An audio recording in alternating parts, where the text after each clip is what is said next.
Assalamualaikum warahmatullahi wabarakatuh. Halo teman-teman, perkenalkan kami dari kelompok 5.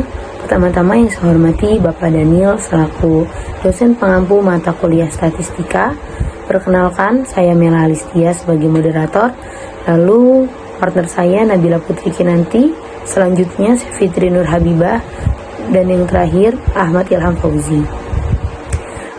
Saya selaku moderator akan memandu presentasi pada kesempatan kali ini. Presentasi makalah yang akan kami sampaikan berjudul Pengaruh Lingkungan Kerja dan Hubungan Antar Pekerja Terhadap Kenyamanan Karyawan pada PT Raprint Motor. Dalam video ini kami akan menjelaskan proses pengolahan data dan penyajian data menggunakan aplikasi SPSS 24 berdasarkan data yang diperoleh dari kuesioner yang telah disebarkan kepada responden atau karyawan PT Raprint Motor. Adapun tahapan-tahapan pengujian yang akan kita bahas, yang pertama yaitu meliputi uji kualitas data. Mereka ada dua, yang pertama ada uji validitas dan yang kedua uji reliabilitas. Lalu ada uji asumsi klasik, yaitu berisi uji normalitas, uji heteroskedastisitas, uji multikolinearitas, dan analisis regresi linier berganda. Lalu pengujian hipotesis, yaitu ada uji T parsial dan uji F simultan. Dan yang terakhir itu uji koefisien determinasi. Yang pertama koefisien determinasi parsial dan yang kedua uji koefisien determinasi simultan. Melalui tahapan pengujian tersebut, kami akan menunjukkan bagaimana pengaruh variabel lingkungan kerja dan hubungan antar pekerja terhadap kenyamanan karyawan di PT Raprint Motor. Berikut saya akan tampilkan data dari kuesioner yang telah kita sebarkan kepada karyawan PT Raprint Motor, yaitu untuk variabel X1 ada 8 butir pertanyaan, lalu variabel X2 ada 8 butir pertanyaan, dan variabel Y ada 7 butir pertanyaan. Assalamualaikum warahmatullahi wabarakatuh. Saya Fitri Nur Habibah Hamzah dengan nomor induk mahasiswa 64242479. Sini saya akan melakukan uji validitas.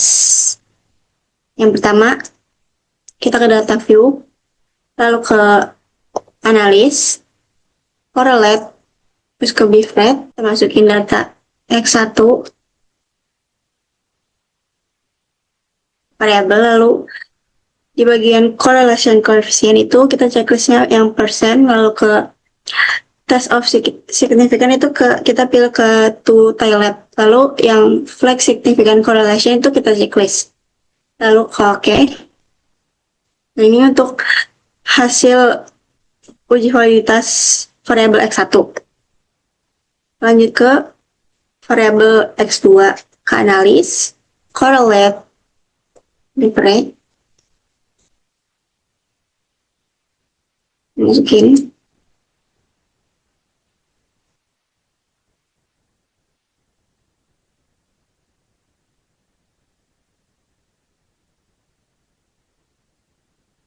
Masukin data variabel yang X2. Jadi ke variabel, sama ke checklist person, terus pilih itu TILAB, terus checklist flag significant correlation, terus OK. Nah, ini hasil uji validitas variabel X2. Lalu kita terakhir yang ke variabel Y. Sama, analis, correlate, bifred. Kita balikin dulu ini.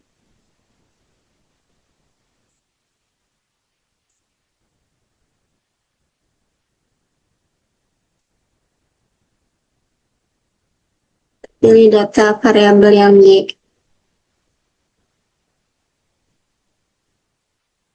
Masih sama. Checklist person, pilih itu TILAB, terus checklist flag significant correlation. Oke. Ini untuk hasil uji validitas variabel Y. Nah, di sini ini hasil uji validitas variabel X1. Lalu ini hasil uji validitas X2. Lalu ini hasil uji validitas variabel Y. Ya. Berdasarkan hasil uji validitas X1, X2, dan Y, R hitung tabel lebih besar R hitung lebih besar daripada R table, di mana R table-nya adalah di 33 responden, yaitu 0,338. Jadi, uji validitas X1, X2, dan Y ini dinyatakan valid. Selanjutnya, saya akan melakukan uji reliability. Pertama ke data view, lalu ke analis, lalu ke scale, terus reliability analysis. Lalu kita masukin variabel X1-nya. Nah, oke. Nah, ini untuk hasil dari uji reliability X1, variabel X1. Kita lanjut ke X2-nya.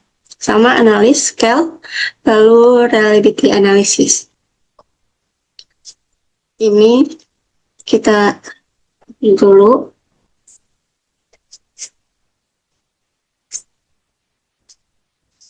Kita masukin data variabel X2 nih. Nah, masukin lalu klik OK. Nah, ini untuk hasil uji reliability variabel X2. Lalu kita lanjut ke variabel yang analis, scale, reliability analysis. Masukin data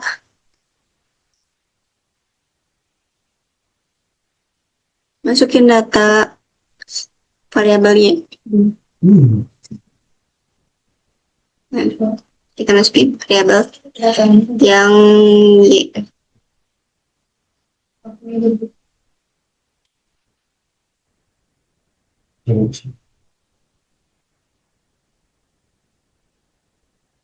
Oke.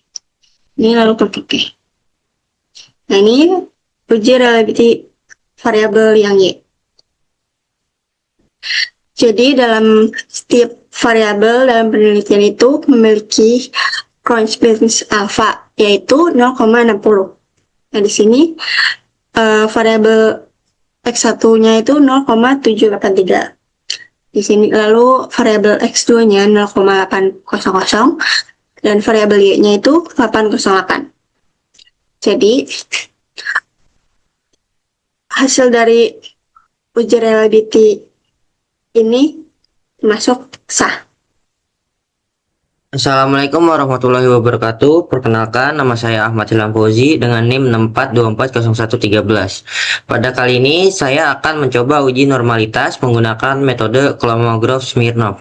Yang pertama, kita masuk ke analyze, selanjutnya ke regression, ke linear. Di dependent kita masukin variabel Y.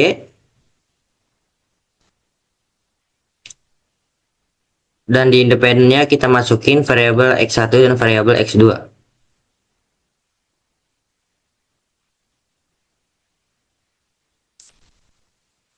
Lalu kita save. Kita klik standardize, lalu continue.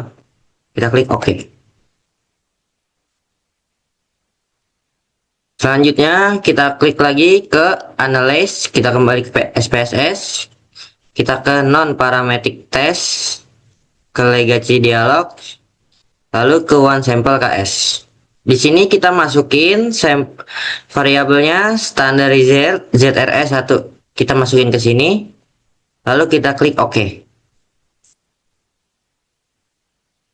Dan ini adalah hasil dari uji normalitas one sample Kolmogorov-Smirnov pada angka 0,050. Angka tersebut adalah angka batasan dari uji normalitas dan angka tersebut dapat dilanjutkan ke tahap selanjutnya. Selanjutnya saya di sini akan menguji normalitas p-plot. Selanjutnya di sini kita akan klik analis dulu. Habis analis kita ke regression lalu ke linear. Di dependent kita masukin variabel Y.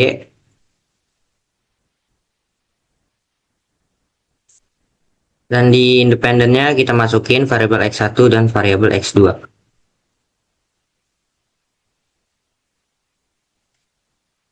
Selanjutnya kita ke plots.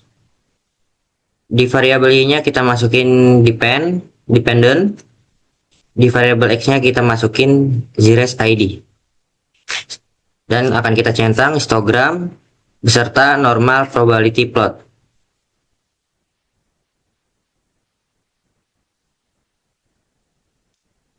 Lalu kita klik OK.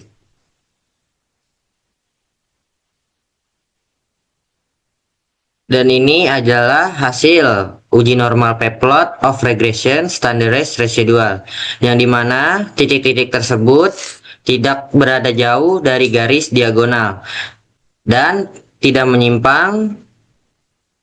Titik-titik tersebut berada di dekat dengan garisnya. Oke, baik teman-teman, saya Melisia. Di sini saya akan coba mengolah data SPSS dari kuesioner Petera-Perrin motor. Di sini saya akan menguji uji multikolinearitas, di mana pertama-tama setelah kita ada di data view, dari data view kita klik analyze. Dari analyze kita klik lagi regression. Setelah regression kita pilih linear.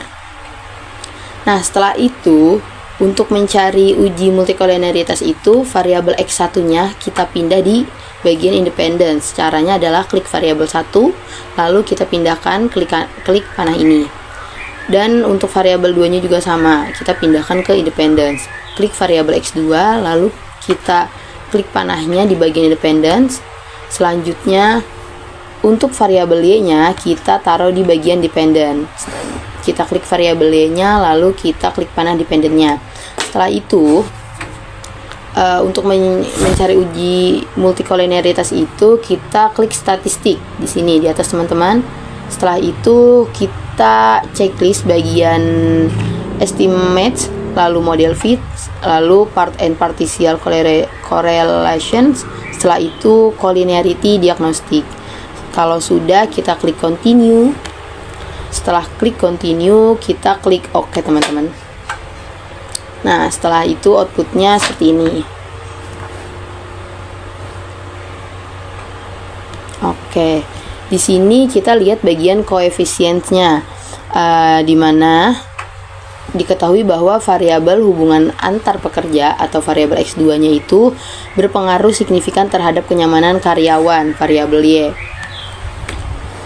Sedangkan variabel lingkungan kerja atau x1-nya tidak berpengaruh signifikan. Selain itu, berdasarkan hasil uji multikolinearitas pada tabel koefisien diperoleh nilai toleransinya itu sebesar 0,951, di mana itu lebih besar dari 0,1, dan VIF-nya sebesar 1,051, yaitu kurang dari 10 untuk masing-masing variabel.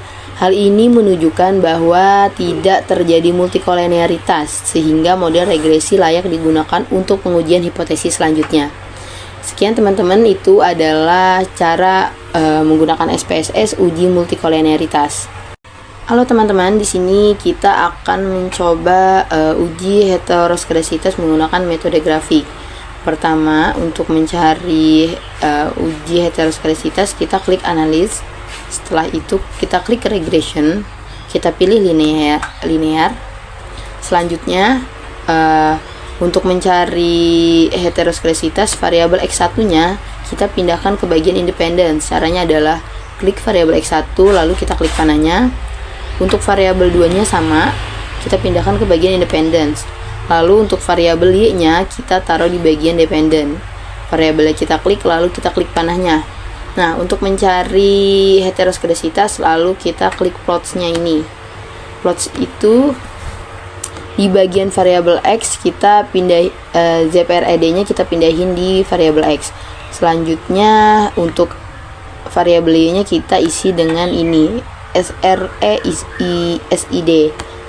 Setelah selesai kita continue. Selanjutnya setelah continue kita klik OK. Nah, nanti kita akan tunggu outputnya keluar ya teman-teman. Nah, ini adalah output dari uji heteroskedasitas. Nah, teman-teman bisa lihat di sini grafiknya grafiknya ini terlihat bahwa titik-titik ini, titik-titik residual menyebar secara acak di atas dan di bawah sumbu horizontal membentuk pola tertentu. Hal ini menunjukkan bahwa tidak terjadi heteroskedasitas, dan dengan demikian baik uji normalitas, multikonaritas maupun heteroskedasitas pada data hasil penelitian ini memenuhi asumsi yang diperlukan, sehingga pengujian dapat dilanjutkan ke tahap selanjutnya. Baik teman-teman, selanjutnya di sini kita akan melakukan uji linier berganda, regresi linier berganda. Pertama-tama di sini kita klik analis, lalu kita pilih regression. Setelah itu kita pilih linear. Setelah pilih linear, untuk variabel satunya kita masukkan di independence, dan variabel x2 nya juga kita masukkan di bagian independence. Selanjutnya bagian variabel y nya kita pindahkan ke bagian dependent. Setelah itu kita untuk melakukan uji regresi linear berganda, kita klik statistik. Setelah kita klik statistik, kita klik estimates, lalu model fit, lalu R squared change. Setelah itu kita klik continue. Setelah klik continue, kita klik OK. Nanti di sini akan muncul pada bagian koefisiennya. Uji regresi linear ini menunjukkan bahwa nilai konstanta dan koefisien regresi sehingga dapat dibentuk persamaan regresi linear dengan menggunakan model perumusan. Berdasarkan persamaan tersebut dapat diinterpretasikan sebagai nilai konstanta A sebesar minus 0,947 yang bernilai negatif. Hal ini menunjukkan bahwa apabila variabel lingkungan kerja X1 dan hubungan antara pekerja X2 dianggap konstan atau bernilai 0, maka tingkat kenyamanan karyawan sebesar 0,947 satuan. Selanjutnya, koefisien variabel lingkungan kerja atau variabel X1 sebesar 0,024 yang bernilai positif, artinya lingkungan kenyamanan karyawan artinya lingkungan kerja memiliki hubungan searah dengan kenyamanan karyawan. Hal ini menunjukkan bahwa semakin baik lingkungan kerja yang dirasakan karyawan, maka kenyamanan karyawan cenderung meningkat. Sebaliknya, apabila lingkungan kerja menurun, maka kenyamanan karyawan juga cenderung menurun. Selanjutnya bagian koefisien variabel Y, yaitu hubungan koefisien variabel X2, yaitu hubungan antar pekerja. Di sini nilainya sebesar 0,873 yang bernilai positif. Artinya hubungan antar pekerja memiliki hubungan searah yang menuju searah dengan kenyamanan karyawan atau variabel Y. Hal ini menunjukkan bahwa semakin baik hubungan searah dengan kenyamanan karyawan, semakin baik hubungan antara pekerja dan perusahaan, maka kenyamanan karyawan akan semakin meningkat. Sebaliknya, apabila hubungan antar pekerja kurang baik, maka kenyamanan karyawan cenderung menurun. Sekian, itulah uji regresi linear berganda yang saya sampaikan. Terima kasih. Assalamualaikum warahmatullahi wabarakatuh. Nama saya Nabila Putri Kinanti dengan nomor induk mahasiswa 642421138. Di sini saya akan melakukan uji T dan juga uji F. Uji T sendiri dilakukan untuk mengetahui seberapa besar pengaruh variabel independen terhadap variabel dependen. Sedangkan uji F dilakukan untuk mengetahui seberapa besar variabel independen dapat berpengaruh secara simultan terhadap variabel dependen. Oke, untuk melakukan uji tersebut, yang pertama kita akan ke data view. Ini tampilannya jika sudah di data view. Lalu kita bisa klik analyze. Setelah klik analyze, kita ke regression, lalu kita klik linear. Nah, untuk dependent, kita masukkan variabel Y. Lalu untuk variabel independen, kita bisa masukkan variabel X1 dan variabel X2. Setelahnya, kita bisa klik statistik, lalu kita centang model fit dan estimate. Setelahnya kita klik continue. Lalu kita klik OK. Berikut merupakan output dari uji F dan juga uji T. Di sini saya akan sandingkan dengan T-table. Ini hasil dari uji F, dan ini hasil dari uji T. Di sini saya sudah punya table untuk uji T-table. Kita lihat untuk variabel X1, kita memperoleh T hitung sebesar 0,413, yang dimana jika berdasarkan DF sebesar 32, kita mendapatkan T-table sebesar 2,037. Artinya, T hitung lebih kecil dibanding dengan T-table. Lalu kita bisa lihat nilai signifikansi yang diperoleh dalam variabel X1 itu sebesar 0,682, yang artinya nilai signifikansi tersebut lebih besar dibandingkan dengan nilai uji T, yaitu sebesar 0,05. Lalu kita bisa lihat di sini untuk T hitung variabel X2 kita memperoleh hasil sebanyak 26,685. Lalu untuk T tabelnya sebesar 2,037. Artinya T hitung lebih besar dibanding dengan T table. Lalu nilai signifikansi yang diperoleh sebesar 0,00, yang artinya nilai signifikansi kita lebih besar dibandingkan dengan nilai uji T yang sebesar 0,05. Oleh sebab itu, variabel X1 dapat kami simpulkan bahwa hipotesis 1 itu ditolak. Lalu, bisa disimpulkan juga untuk variabel X2, hipotesis 2 dapat diterima. Selanjutnya, kita akan membahas hasil dari uji F.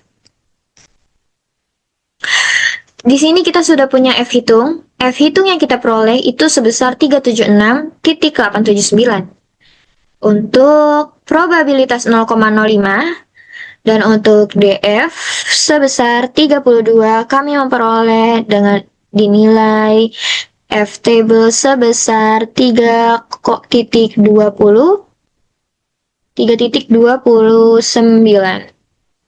Yang artinya F hitung lebih besar dibanding dengan F table. Jadi dapat disimpulkan bahwasannya dari hasil uji F tersebut, data yang kami peroleh terhadap X1, X2 berpengaruh secara simultan terhadap variabel Y.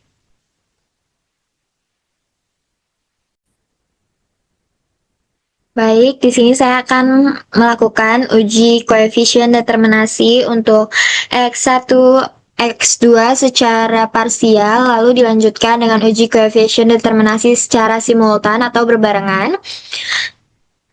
Lalu, uji ini dilakukan untuk mengetahui seberapa besar pengaruh antara variabel independen terhadap variabel dependen secara individu.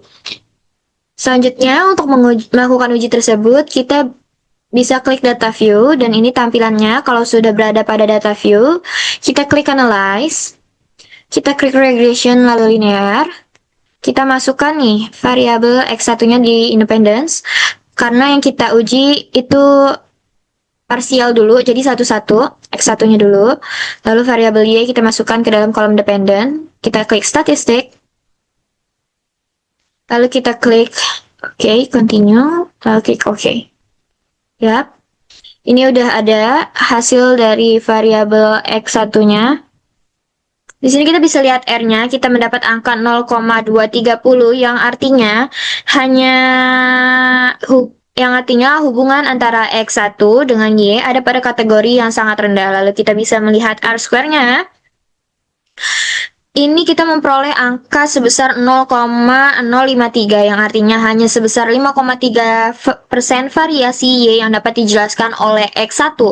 Lalu kita bisa beralih ke kolom sebelahnya yaitu adjusted R-square. Kita mendapat angka di 0,024 yang artinya hanya sebesar 2,4% dari X1 untuk menjelaskan variabel Y. Lalu sisanya sebesar 9,94,7 variasi kenyamanan karyawan itu dipengaruhi oleh faktor-faktor lain yang tidak dibahas dalam penelitian ini.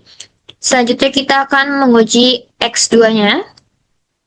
Sama seperti tadi, kita klik Analyze, Regression, lalu Linear. Kita ganti untuk variabel independennya dengan X2. Lalu kita klik Statistik, kita klik Continue, kita klik OK. Nah, berikut output yang dihasilkan.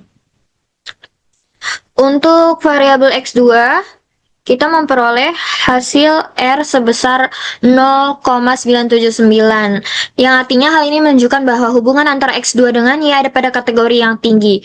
Hal ini mengindikasikan bahwa peningkatan X2 diikuti dengan peningkatan Y yang sangat kuat. Lalu kita bisa melihat di kotak selanjutnya itu ada R square, kita mendapat angka 0,959, yang artinya sebesar 9,59% variasi Y dapat dijelaskan oleh X2. Lalu kita bisa melihat ke kotak sebelahnya yaitu adjusted R square. Di sini terdapat hasil 0,958 yang artinya 9,58% dari X2 dapat menjelaskan variasi Y, lalu sisanya sebesar 4,1% variasi kenyamanan karyawan atau Y dipengaruhi oleh faktor-faktor lain yang tidak dibahas dalam penelitian ini.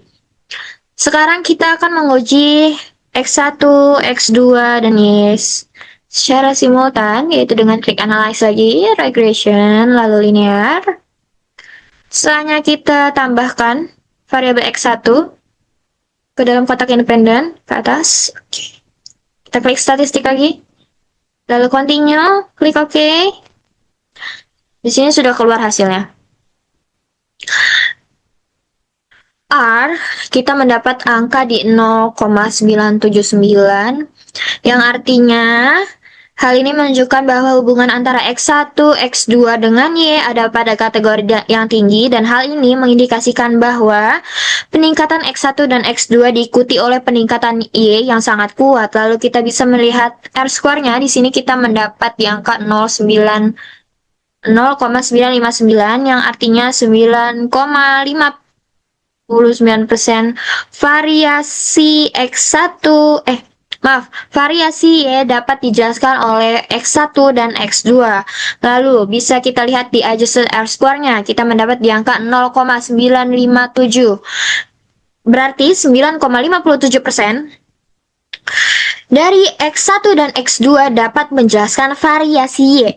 Lalu sisanya sebesar 4,1% itu dipengaruhi oleh faktor-faktor lainnya. Sekian dari saya, terima kasih. Nah, baik teman-teman, sekian penjelasan dari kelompok 5 mengenai pengolahan data di aplikasi SPSS. Terima kasih sudah mendengarkan. Mohon maaf apabila banyak kesalahan kata-kata atau keliruan dalam pengolahan data di aplikasi SPSS. Sekian dari kelompok kami. Wassalamualaikum warahmatullahi wabarakatuh.